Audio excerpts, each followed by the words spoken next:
देखो, फर्स्ट से लेकर 9 क्लास तक मेरी लाइफ बहुत अलग थी। किसी को ज्यादा फर्क नहीं पड़ता था मुझसे। मानो क्लासरूम का डस्टबिन हूँ मैं, कोई मुंह ही नहीं लगाता था।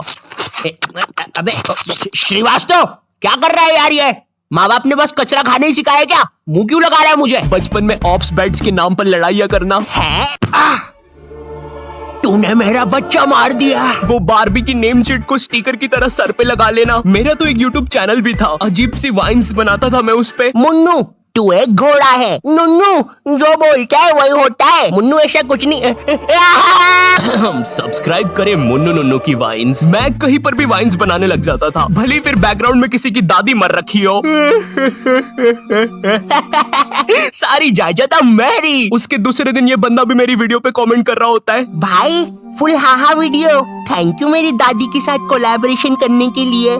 ओम नमः शिवाय। जिसकी दादी मरी है वो ये इस कमेंट को लाइक करो। जिंदगी बहुत मस्त चल रही होती है, लेकिन फिर 10th क्लास आ जाती है। 10वीं कक्षा, नो दोस्ती यारी, ओनली पढ़ाई। 10th क्लास के टाइम पर तुम्हारे मम्मी पापा को भी एकदम से याद आता है, अरे हमारा तो बच्चा भी है। अरे हाँ, किधर रखा है उसे? लास्ट टाइम तो कबर्ड में रखा था, भाग गया। 10th क्लास में ना तुम्हारे मम्मी पापा तुम्हारे पास आते हैं, इधर तुम तुम्हारे रूम में अजीब से काम कर रहे होते हो।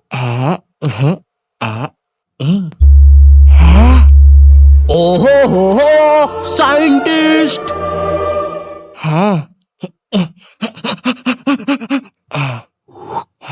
ओहो हो साइंटिस्ट। पीछे से तुम्हारे मम्मी पापा आते हैं। पूची पूची पूची पूची पुई। हाँ, मुझे पता है मम्मी पापा के चलने की आवाज ऐसी नहीं होती। 10th क्लास में मेरे पापा भी मेरे पास आए थे। उन्होंने मेरे कंधे पर हाथ रखा, मेरी आंखों में आंखें डाल के देखा और कहा, ये सर पे बारबी की नेम शीट लगाना बंद कर। और 10th क्लास आ गई है, पढ़ाई कर लेना चुपचाप। हाँ? अब तो और अच्छा लग रहा हूँ।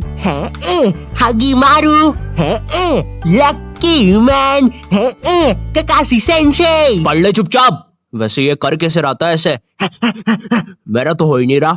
देखो, अब इसमें तुम्हारे मम्मी पापा की भी कोई गलती नहीं है, क्योंकि पढ़ाई अपनी लाइफ में करना है, जिसके कारण तुम्हारे मम्मी पापा को कुछ नहीं पता है, या तुम्हारे पूरे खानदान से आज तक वो चीज किसी ने नहीं की है। तुम उन्हें बोलते हो मम्मी मुझे एनिमेटर यूट्यूबर बनना है, मगर उन्हें क्या सुनाई देता है? अरिगातो गोजाइमासु दात्ते बायो। रिलेटेबल। तुम्हें अपने टैलेंट और हॉबी को माँ बाप को समझाना बहुत पड़ता है, मुश्किल होता है, पता है। और उस समय तुमको बस 2-3 करियर के बारे में पता होता है। अपने पापा को बोलोगे ये बाजा बजाना बंद करोगे, करियर बनाना है, तो तुम्हारी करियर में से कुछ नहीं बन रहे हो, तुम्हारे मम्मी पापा के हिसाब से तुम पक्का कोई क्रिमिनल या तो मैक्सिको के ड्रग डीलर बन रहे हो। Como te la mus, amigo, eres putte, mamma mia। अरे बेवकूफ, अज्जू नेता का कचौड़ी समारोह यहाँ नहीं हो रहा है, एक गली छोड़ के। मम्मी पापा को अपने सपने बता रहे हो, उधर मम्मी पापा किसी दूर के मामा के एग्जाम्पल दे रहे होते हैं कि कैसे वो भी अपने एक्टिंग के सपने तुम्हारे मम्मी पापा की भी कोई गलती नहीं है, क्योंकि जो तुम्हें अपनी लाइफ में करना है उसके बारे में तुम्हारे मम्मी पापा को कुछ नहीं पता है, या तुम्हारे पूरे खानदान से आज तक वो चीज किसी ने नहीं की है। तुम उन्हें बोलते हो कॉन्टिनेंट को मुझे एनिमेटेड यूट्यूबर बनना है, मगर उन्हें क्या सुनाई देता है? अरिगातो गोजाइमासु दात्ते बायो। देखो यार, मेरी तरफ से ना है। जय माता दी, लेट्स माँ बाप रॉक। को समझाना बहुत, और ये कॉन्टिनेंट हुआ बाहर, क्योंकि इनको बस 2-3 करियर के बारे में पता होता है। और मेरा नाम तक नहीं बाजा बजाना बंद करोगे। तीसरा जज तो रोबोट है, में से कुछ नहीं बन रहे हो, तो तुम्हारे मम्मी पापा के हिसाब से तुम पक्का कोई क्रिमिनल या तो मैक्सिको के ड्रग डीलर बन रहे हो। Como te la mus, amigo, गाड़ी बुला के जाना पड़ेगा। mamma mia। भाई अब हाथ तक छोड़ दो, कुत्ते सबके। इधर तुम मम्मी पापा को अपने सपने बता रहे हो, उधर मम्मी पापा किसी दूर के मामा के एग्जाम्पल दे रहे होते हैं कि कैसे वो भी अपने एक्टिंग के सपने लेकर सपनों के शहर बम्बई गया था, लेकिन वहाँ कहाँ? सपनों के शहर बम्बई। मैं बस उसे निराशा ही हाथ लगी। तो अब बुलाते हैं नेक्स्ट कॉन्टिनेंट को। मैं सपनों के शहर बम्बई आया हूँ। जहाँ से मैं आया हूँ वो बुरे सपनों का शहर है, और मैं देखो यार, मेरी तरफ से ना है। जय माता दी, लेट्स रॉक। चिक चिक बूम फायर। और ये कॉन्टिनेंट हुआ बाहर। ये सब फेक होता है, मेरा नाम तक नहीं पूछा। तीसरा जज तो रोबोट है। चिक चिक चिक बूम फायर। कितना बड़ा स्टेज है। एक साइकिल रख दो बाहर जाने के लिए भाई, गाड़ी बुला के जाना पड़ेगा। भैया बाहर तक छोड़ दो। कुत्ते सबके सब कुत्ते।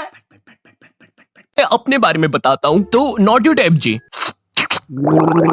थू जी आपने कहा कि आपको पढ़ाई में बचपन से इंटरेस्ट नहीं था, जी बचपन से ही कुछ क्रिएटिव करना था आपको, जी। तो ये 10वीं के बाद आपने बायोलॉजी क्यों ले ली? कहीं माँ बाप ने कोड़े मारे थे क्या? नहीं जी, मम्मी पापा तो सही है। मम्मी ने तो टिफिन भी बांध के दिया है, तेल छोड़ दिया अचार ने। तो जी ऐसा था कि मैंने बस बायोलॉजी ले ली थी, मुझे नहीं पता था इतना पढ़ना पड़ता है। 11वीं और 12वीं पता ही नहीं चला इसकी माँ का 2 साल कहाँ निकल गए। जी जी जी और फिर हवाबाजी में बंदी भी बन गई, तो यूट्यूब करने का टाइम ही नहीं मिला। जी जी जी जी जी। चाय पियेंगे? आप पिलाएंगे तो क्यों नहीं पियेंगे। तो आप लोग भी बने रहिए, उसमें मुझे क्या मिल रहा है, मेरा क्या फायदा पॉडकास्ट में। ये हाँ, ये मेरी रियल कहानी है। मेरा प्लान तो वीडियोस बनाना ही था, पर पढ़ाई के प्रेशर में 2 साल कहाँ निकल गए मुझे पता भी नहीं चला। हाँ, मैं बायोलॉजी के अलावा कोई सा सरल सब्जेक्ट जैसे आर्ट्स लेके, आर्ट्स का मैन, मैं हूँ दुनिया का रखवाला, आर्ट्स भी बन सकता था। पर मेरे स्कूल में मैथ्स, बायोलॉजी और कॉमर्स के अलावा कोई सब्जेक्ट ही नहीं था। और देखो, मुझे कॉमर्स और मैथ्स तो लेना नहीं था, क्योंकि कॉमर्स वालों को स्कूल में कोई सीरियस नहीं लेता था। अंदर आग लगी है, आगे अंदर।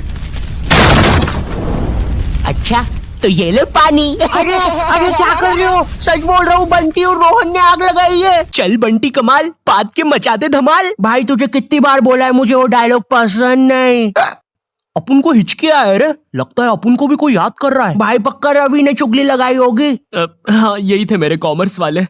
वैसे ये मोटा पाद के आग फैलाने वाला था, यही था इसके धमाल का मतलब। मेरी स्कूल में बैन है ये दोनों, शायद भारत की सभी स्कूलों में बैन होंगे। तिहाड़ जेल में अभी ये दोनों। वैसे चल बंटी कमाल, पाद के मचाते धमाल। भाई तुझे कितनी बार बोला है, मुझे वो डायलॉग पसंद नहीं। अपन को हिचकी आया रे, लगता है कोई याद कर रहा। भाई पक्का रवि होगा। अब अगर मैं मैथ्स की बात करूँ तो मैथ्स के साथ मेरे रिश्ते बहुत बेकार है, वो मुझे पागल करता है। 12th के बाद मैंने सोचा था कि अब मैं आराम से वीडियोस बनाऊंगा, लेकिन फिर मुझे नीट के बारे में पता चलता है। जिन लोगों को नीट के बारे में पता नहीं है, ये जेई जैसी एग्जाम होती है, और जिनको जेई के बारे में नहीं पता, ये नीट जैसी एग्जाम होती है।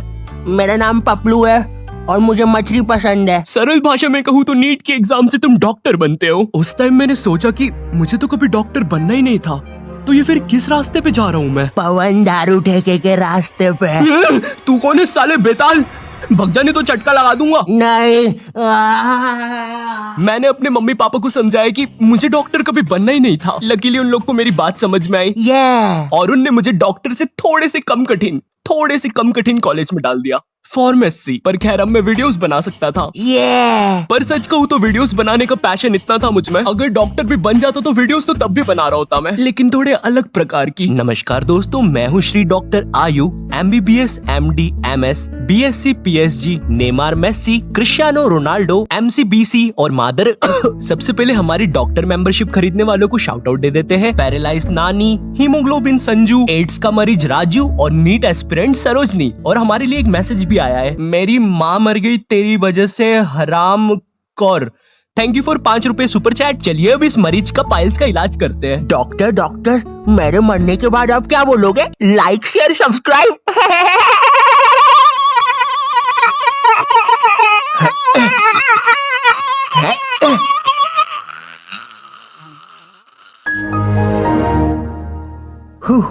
दोस्तों आज के लिए बस इतना ही। होप आपको लाइव स्ट्रीमिंग पसंद आई होगी। है